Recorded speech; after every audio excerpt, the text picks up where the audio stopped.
Medical परीक्षा, बाबा कृपा की स्पष्ट अनुभूति। हैदराबाद लौटने के बाद मेडिकल परीक्षा की तैयारी के लिए मात्र 3 सप्ताह बचे थे। इस परीक्षा की तैयारी दूसरे छात्र 1 वर्ष पहले से कर रहे थे। जो सीधी परीक्षा की तैयारी इतनी लगन से कर रहे थे, उनकी राय में आनंद मार्ग मेरे जीवन के साथ खिलवाड़ कर रहा था।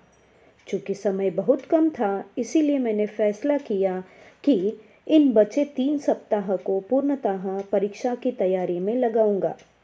10 मोटी पुस्तकों को कंठस्थ करना था। प्रातःकालीन साधना के बाद 10 बजे रात्रि तक पढ़ने का कार्यक्रम बनाया। बाबा का नाम लेकर मैंने तैयारी शुरू कर दी।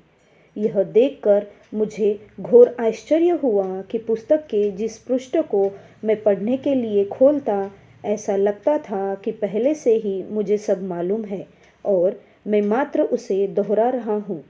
उपन्यास की भांति मैंने 15 दिन में ही सारी 10 पुस्तकें पढ़ गया। सब कुछ मुझे कंठस्थ हो गया। यह अनुभव आश्चर्यचकित करने वाला था।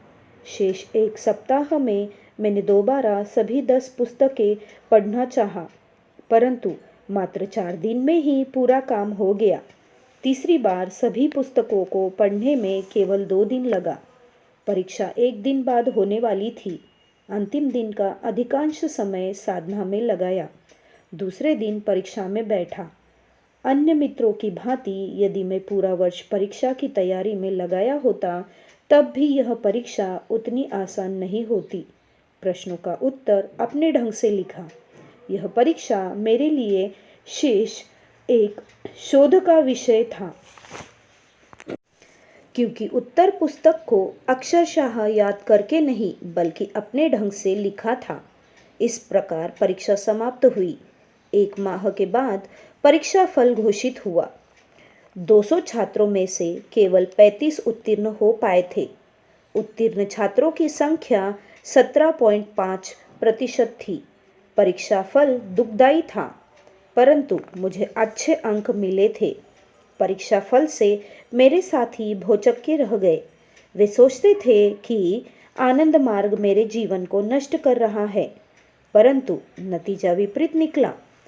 योग्यता की सूची के 10 सर्वश्रेष्ठ छात्रों में मेरा नाम था।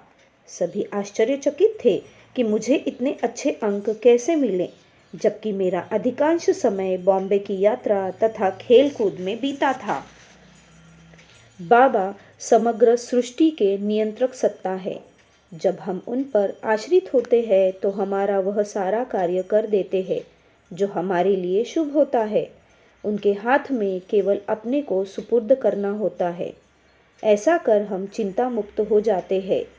अपने कंधे पर हम जितना ही अधिक बोझ लेकर चलेंगे, हमारी यात्रा उतनी ही कठिन होगी। जितना ही हम उन पर आश्रित रहेंगे और छोटे बड़े सभी समस्याओं को उन्हें सौंप देंगे, हमारा जीवन उतना ही निष्कंटक और आसान होगा।